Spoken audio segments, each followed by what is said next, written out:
En este caso vamos a hablar de la ejecución del presupuesto de gastos y de ingresos, sus fases, los pagos a justificar, los anticipos de caja fija, los gastos de carácter plurianual, la tramitación anticipada de gastos, los proyectos de gasto, los gastos con financiación afectada y especial referencia a las desviaciones de financiación. Para elaborar este tema tal como veis en el esquema, y he vuelto a hacer esquema porque si no me voy perdiendo, he utilizado artículos de la Ley de Haciendas Locales, concretamente el 183 y siguientes, que es el que habla de la ejecución y liquidación del presupuesto, aunque en este tema no se habla de la liquidación del presupuesto, con lo cual esos artículos los tocaremos en el tema siguiente.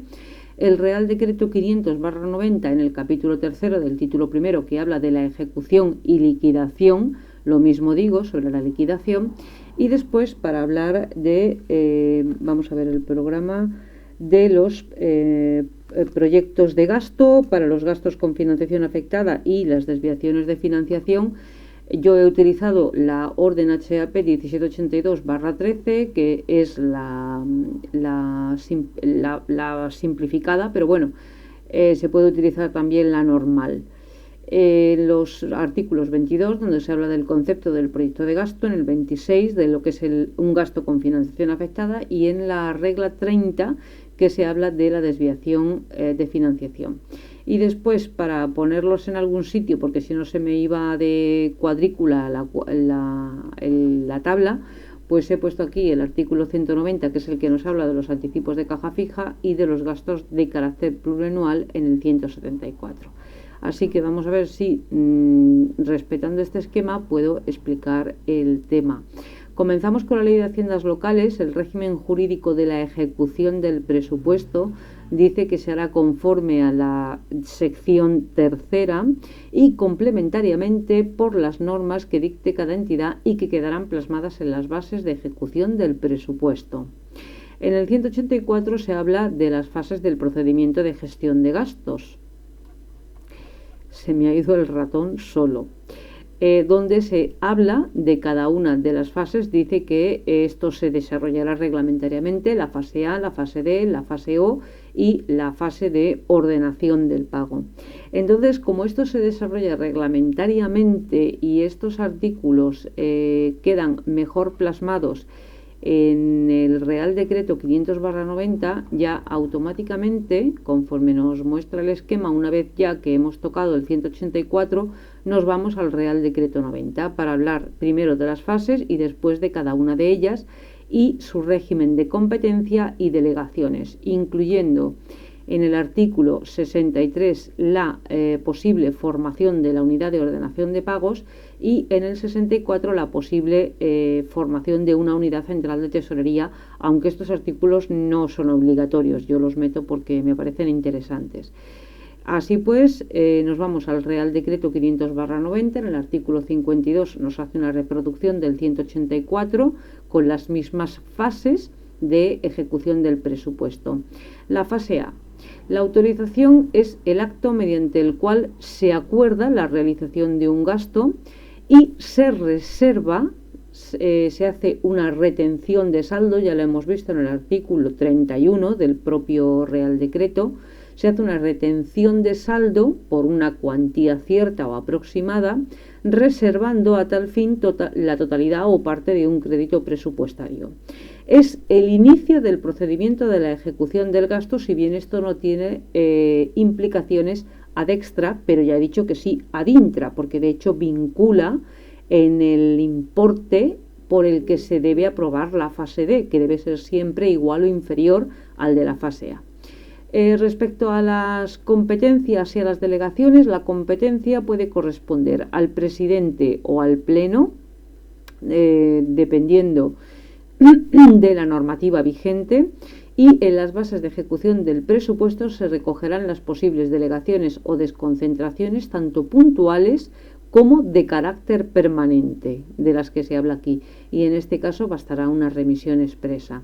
La fase D ya es un acto ad extra, es la disposición o compromiso mediante el cual se acuerda con un tercero la realización de una prestación y por ende la realización de un gasto, previamente autorizado y por un importe exactamente ya determinado. ¿Por qué?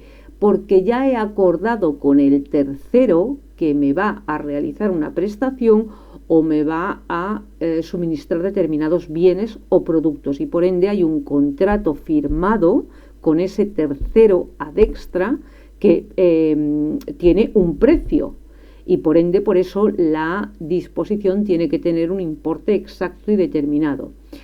Es un acto con relevancia jurídica para terceros y vincula a la entidad local. Por supuesto, es un contrato que puede ser de contratos del sector público o no.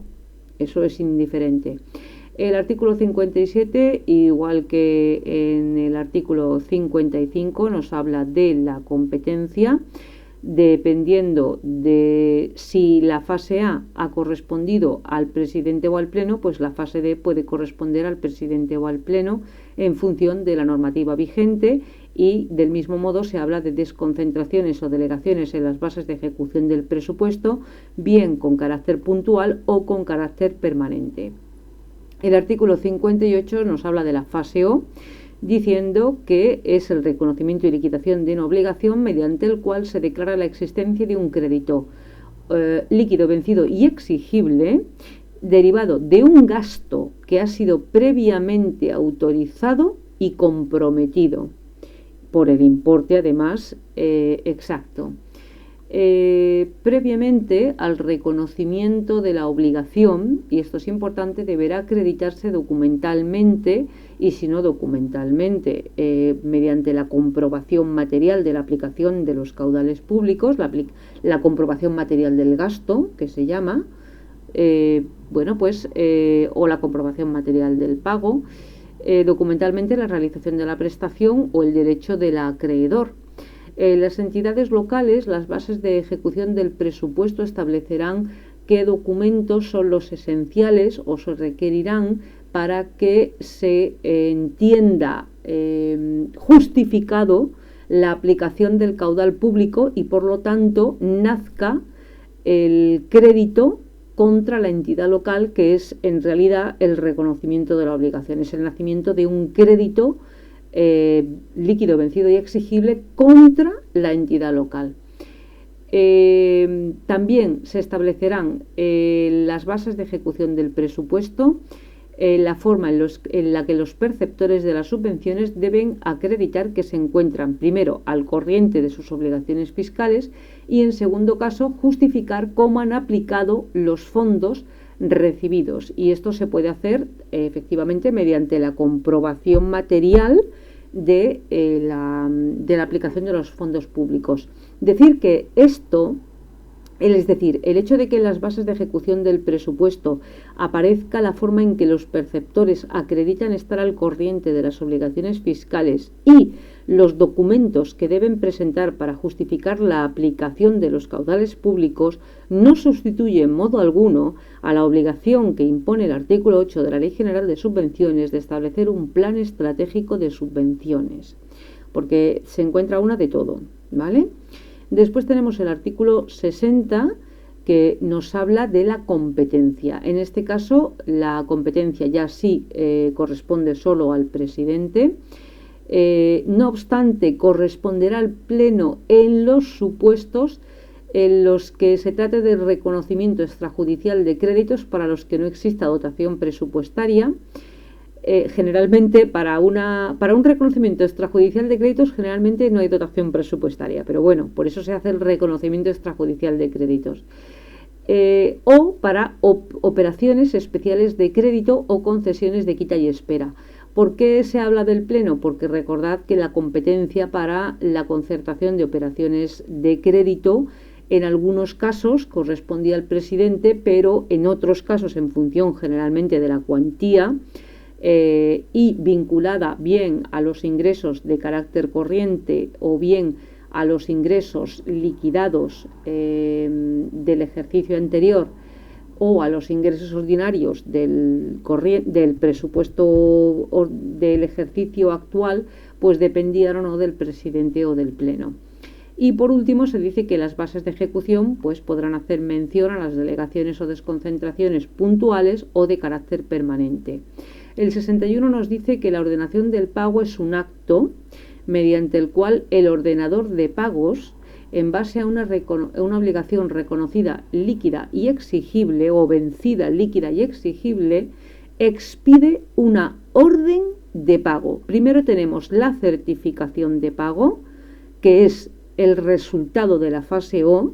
La fase O es el reconocimiento de la obligación, que se documenta en una certificación de pago, que es el reconocimiento de, como lo dice aquí, es el reconocimiento de un derecho de crédito líquido, vencido y exigible contra la entidad local, mientras que la ordenación del pago es la orden de que se dé pago a esta obligación líquida, a este crédito que es líquido, vencido y exigible, contra la tesorería de la entidad local. El artículo 62 nos dice que será competencia del presidente la ordenación del pago, que no el pago, porque aquí hay confusión. La ordenación del pago sí es una fase del presupuesto y la competencia corresponde al presidente. El pago en sí no es una fase del presupuesto y además corresponde a la tesorería con carácter general. Luego nos dice el artículo 63 que en aquellos municipios de menos de 500.000 habitantes, el Pleno, a propuesta del presidente, podrá crear una unidad de ordenación de pagos que se encargue del pago de los distintos derechos de crédito que han generado las obligaciones reconocidas de la entidad local. Y el 64 nos habla de aquellas entidades locales de más de 500.000 habitantes donde se podrá crear, a propuesta del presidente y aprobado por el Pleno, una unidad central de tesorería. Bien, a partir de aquí pasamos de nuevo a la Ley de Haciendas Locales para ver los pagos a justificar y los anticipos de caja fija. Nos dice que son órdenes de pago. Los pagos a justificar son órdenes de pago que no se han podido documentar tal como exigía el artículo 58 del reglamento. Es decir, decía, no, se procederá a la ordenación del pago una vez que se haya justificado la aplicación efectiva del caudal público documentalmente. Entonces se pide certificación de pago y luego se procede a la ordenación del pago. Cuando no existan documentos que acrediten la efectiva aplicación de los caudales públicos que se otorgaron, estos fondos reciben el nombre de pagos a justificar, porque en el momento en el que se expide el pago no se puede justificar la aplicación del importe o de los caudales públicos. Esto se ha de regular específicamente en las bases de ejecución del presupuesto. Cuánta es la cantidad que se puede expedir en concepto de pagos a justificar, qué documentos se requiere para la justificación del pago, a quién se le pueden expedir, en fin, todos los límites cuantitativos, cualitativos, para qué tipo de gastos, etcétera.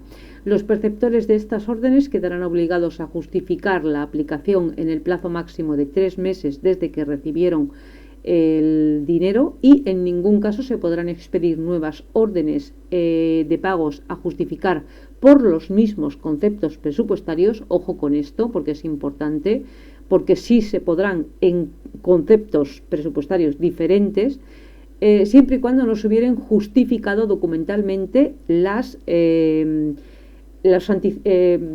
anticipos, los pagos a justificar, previamente expedidos. Y por último tenemos los anticipos de caja fija, que son, o yo los defino como una especie de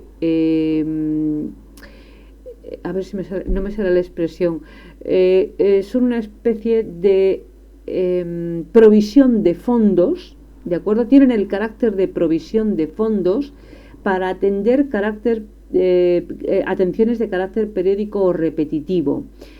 Por eso estos fondos, que digamos que hacen las veces de provisión de fondos, son anticipos de caja fija y se está obligado después a justificar la efectiva aplicación de los caudales públicos. Solo que se trata de atenciones de carácter periódico o repetitivo y además de cuantías no excesivamente altas.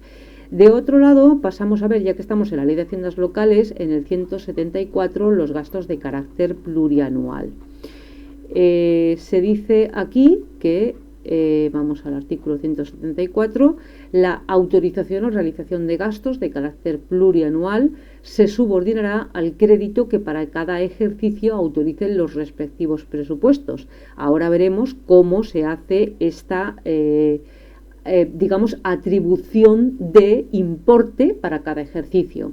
Podrán adquirirse compromisos de gastos que hayan de extenderse a ejercicios posteriores a aquel en que se autoricen. Esto es un gasto plurianual.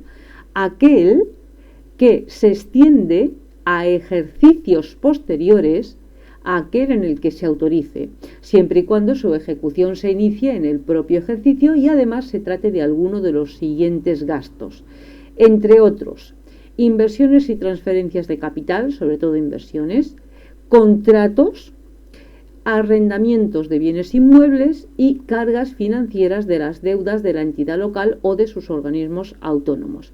Respecto al número de ejercicios, no podrá ser superior a 4. En principio está pensado para un mandato de 4 años, pero esto si se compromete o la autorización para el gasto plurianual se hace en el tercero de los ejercicios del mandato corporativo, pues bueno, la intención de que quedara dentro o cerrado antes de que se disolviera la corporación, pues no se respeta. El gasto que se imputa a cada uno de los ejercicios futuros autorizados no podrá exceder de la cantidad que resulte de aplicar al crédito correspondiente del año en que la operación se comprometió los siguientes porcentajes. En el inmediato siguiente, el 70%. En el segundo ejercicio, el 60%, perdón, y en el tercero y el cuarto, el 50%. Con independencia de lo establecido en este apartado, en el 3, acerca del número de ejercicios y los porcentajes, las bases de ejecución del presupuesto o podrán ajustar lo que dice la ley, que es efectivamente la función de las bases de ejecución del presupuesto, a las características específicas del gasto y de la corporación.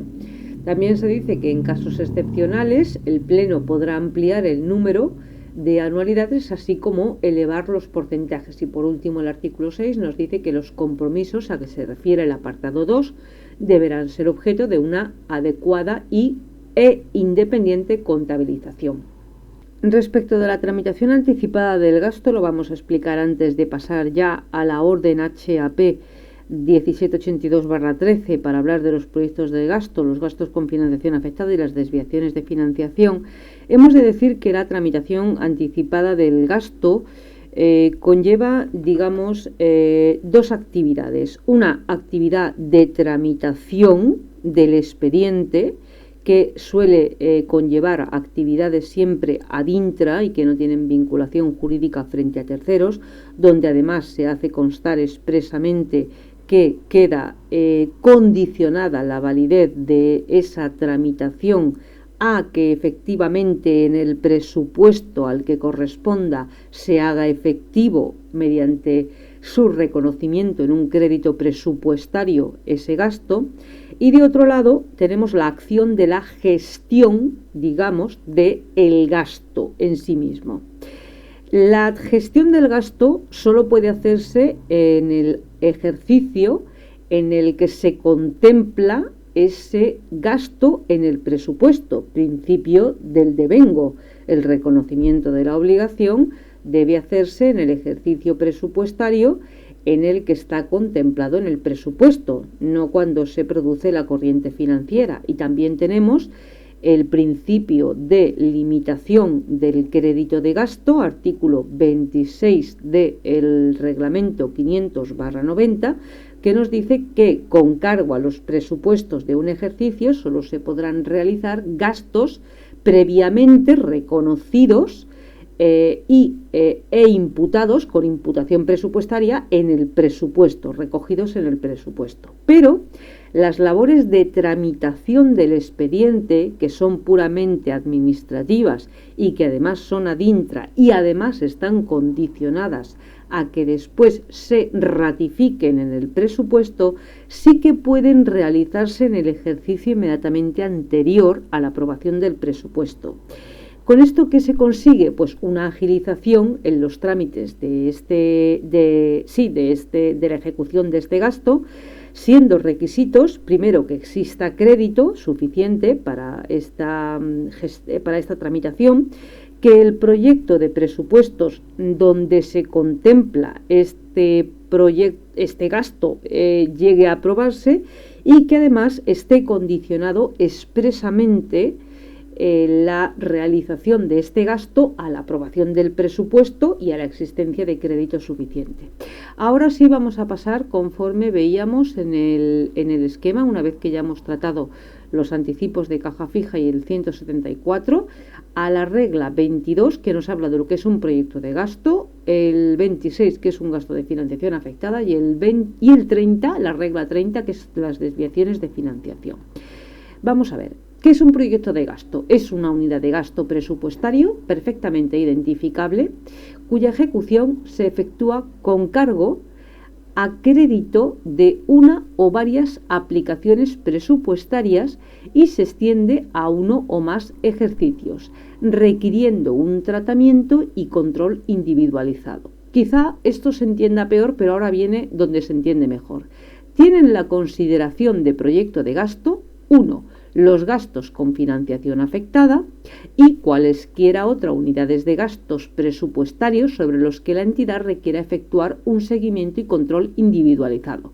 Por ejemplo, los del artículo 174, que eran los gastos de carácter plurianual, en cuyo apartado sexto, recordad que decía que se llevará a cabo una contabilidad separada de la ejecución de este gasto. Ahora pasamos a la regla número 26, que nos habla de la desviación de financiación, del gasto con financiación afectada. Se dice que un gasto con financiación afectada es cualquier proyecto de gasto, ya lo hemos visto en la regla 22, que se financie en todo o en parte, porque hay ocasiones en las que parte del dinero lo pone el propio ayuntamiento con cargo al remanente líquido de tesorería, con recursos concretos que en caso de no realizarse el gasto no podrían percibirse, o si se hubieran percibido deberían reintegrarse a los agentes que lo aportaron, es decir, con ingresos afectados. Tipo, por ejemplo, subvenciones, tipo contribuciones especiales. Por ejemplo, las subvenciones, si se han recibido para la realización de un proyecto de obra o de inversiones financieramente sostenibles y estas no se llevan a cabo, deben reintegrarse. Eso se trata en la Ley General de Subvenciones, cómo se hace el reintegro. Si se hace antes de que se le requiera a la entidad local, no habrá penalidades. Si se le tiene que requerir a la entidad local que devuelva el dinero porque no lo ha aplicado o no lo ha aplicado en forma ya, se le aplican determinadas penalidades, etcétera. Pero eso no entra aquí. Dada su condición de proyecto de gasto, ya lo hemos dicho antes, les serán aplicables las normas de la sección anterior, concretamente las del artículo 22 y 23, que habla, el artículo 23 habla de la estructura y cómo se etiquetará de alguna manera este gasto, porque dice que estará identificado con un código único e invariable a lo largo de toda la vida del proyecto. En fin, de otro lado tenemos ya la regla 30, que nos habla del concepto de desviación de financiación. Vamos allá. La desviación de financiación es una magnitud que representa el desfase existente entre los ingresos presupuestarios reconocidos durante un periodo determinado para la realización de un gasto con financiación afectada, en función de la parte del mismo efectuada en ese periodo, y los que deberían haberse reconocido si la ejecución de los ingresos afectados se realizara armónicamente con el gasto presupuestario. Es decir, es el desfase que existe entre los ingresos que he recibido para realizar el gasto con gasto con financiación afectada y las obligaciones que he reconocido para ese gasto con financiación afectada. No siempre coinciden el dinero que he recibido con los gastos que he realizado. A veces en el tiempo hay desfases. Bien, vamos a ver el número 2. Las desviaciones de financiación para cada gasto con financiación afectada se calcularán por la diferencia entre los derechos reconocidos netos por los ingresos afectados y el producto del coeficiente de financiación por el total de obligaciones reconocidas netas, referidos uno y otros al periodo considerado. Esto ahora lo explicaré mejor. Las desviaciones de financiación que han de calcularse al final del ejercicio tienen los efectos de reajustar el resultado presupuestario, ya que restan si tienen signo positivo y suman si tienen signo negativo, y además de cuantificar el exceso de financiación producido, también tienen influencia sobre el remanente de tesorería total o el remanente líquido de tesorería, porque de ahí habrá que extraer el remanente de tesorería para gastos con financiación afectada. Las desviaciones de financiación se calculan tomando en consideración el coeficiente de financiación por agente financiador y el importe de las obligaciones de los derechos reconocidos relativos al agente del que se trate, referidos uno y otro al ejercicio presupuestario. Y luego nos habla de las desviaciones de financiación acumuladas, que se calcularán del mismo modo, pero tomando en consideración las obligaciones y derechos desde el inicio de la ejecución del gasto hasta el final del ejercicio en el que se realiza el gasto. Voy a intentar explicarlo, aunque las fórmulas matemáticas son difíciles de explicar verbalmente. ¿Cómo se calcula el coeficiente de financiación? El coeficiente de financiación se calcula por agente financiador y puede ser fijo, variable o mixto. Generalmente son fijos, son los más fáciles. Consiste en dividir en la totalidad de los ingresos que vamos a recibir por parte de ese agente financiador dividimos eso entre el importe total de lo que nos va a costar el proyecto de gasto, que en este caso es el gasto con financiación afectada. Y esto nos da un coeficiente de financiación que siempre tiene que ser igual o menor a 1. Nunca puede ser mayor a 1. Si será mayor a 1 es que hay algo mal hecho. Es igual a 1 cuando hay un solo agente financiador y además lo financia todo, o menor a 1 cuando hay varios agentes financiadores o además no financian la totalidad del proyecto de gasto. Una vez que tenemos el coeficiente de financiación, ¿cómo se calcula la desviación de financiación? La desviación de financiación es igual a los derechos reconocidos por agente financiador durante un ejercicio económico, menos, y ahora abrimos paréntesis, multiplicamos el coeficiente de financiación por ese agente financiador durante ese ejercicio, suponiendo que sea fijo es siempre el mismo, suponiendo que sea variable hay que calcularlo por ejercicio, y lo multiplicamos por las obligaciones reconocidas a ese agente financiador en concreto y durante ese ejercicio en concreto. Entonces, este producto del coeficiente de financiación por las obligaciones reconocidas por agente financiador se resta de los derechos reconocidos por agente financiador y ejercicio presupuestario y da un resultado, y esas son las desviaciones de financiación. Si el resultado es positivo respecto del resultado presupuestario, ajusta en negativo, es decir, hay que restar. Si el resultado es negativo, el ajuste respecto al resultado presupuestario es positivo, hay que sumar. Respecto al al remanente de tesorería, funciona de otra manera. Al remanente de tesorería total, una vez calculado el remanente de tesorería, que es una magnitud que vamos a ver en otro tema, hay que restarle el remanente de tesorería correspondiente a los gastos con financiación afectada, que vendrán dados por el importe de las desviaciones de financiación del ejercicio.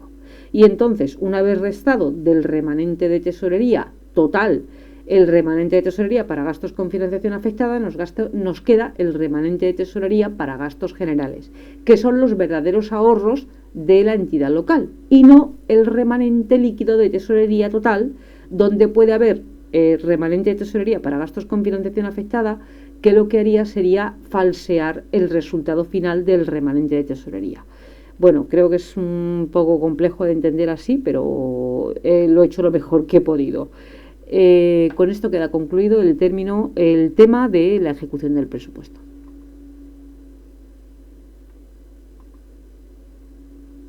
Bueno, como podéis ver, no me he podido resistir a hacer un Word, aunque sea para daros la fórmula matemática de cómo se calcula el coeficiente de financiación y cómo se calcula la desviación de financiación. El coeficiente de financiación, tal como yo os decía, se calcula por agente financiador, suponiendo que haya más de uno, y es el resultado de dividir de un lado los derechos reconocidos por agente financiador y ejercicio presupuestario entre el importe total del gasto que vamos a realizar. Y aquí es lo que yo os decía, que el coeficiente de financiación siempre tiene que ser menor o igual a 1. Lo que pasa es que no he podido ponerlo, no me sale esto, ¿vale? Pero significa que debe ser menor o igual a 1. Este resultado, el coeficiente de financiación. ¿Por qué es conveniente hacerlo por ejercicio presupuestario? Porque si el coeficiente de financiación es fijo, todos los ejercicios va a ser el mismo. Pero si el coeficiente de financiación es variable o es mixto, este coeficiente varía por ejercicio presupuestario, y a la hora de calcular la desviación de financiación, en un ejercicio tendremos que aplicar un coeficiente de financiación y en otro ejercicio tendremos que aplicar otro. ¿Cómo se calculan las desviaciones de financiación? Pues aquí tenemos la fórmula. La desviación de financiación se calcula por agente financiador y por ejercicio, igual que os he explicado anteriormente, porque se puede tratar de un coeficiente de financiación variable. Entonces, el de las desviaciones de financiación es igual a los derechos reconocidos por agente financiador y ejercicio presupuestario menos. Y aquí he utilizado el corchete porque aquí ya he puesto los paréntesis y por lo tanto no podía repetir, pero lo que quiero dar a entender es que la fórmula es derechos reconocidos por agente financiador y ejercicio presupuestario menos el producto del coeficiente de financiación por el agente financiador y ejercicio presupuestario por las obligaciones reconocidas por agente financiador y ejercicio presupuestario. Primero se hace esta multiplicación, el coeficiente de financiación por las obligaciones reconocidas, y después a los derechos reconocidos se les resta este valor. Y así es como se obtiene la desviación de financiación, que es lo que ajusta el resultado presupuestario y el remanente de tesorería. Y con esto sí que dejo concluido el tema de las desviaciones de financiación, el cálculo, las nociones, etcétera, etcétera.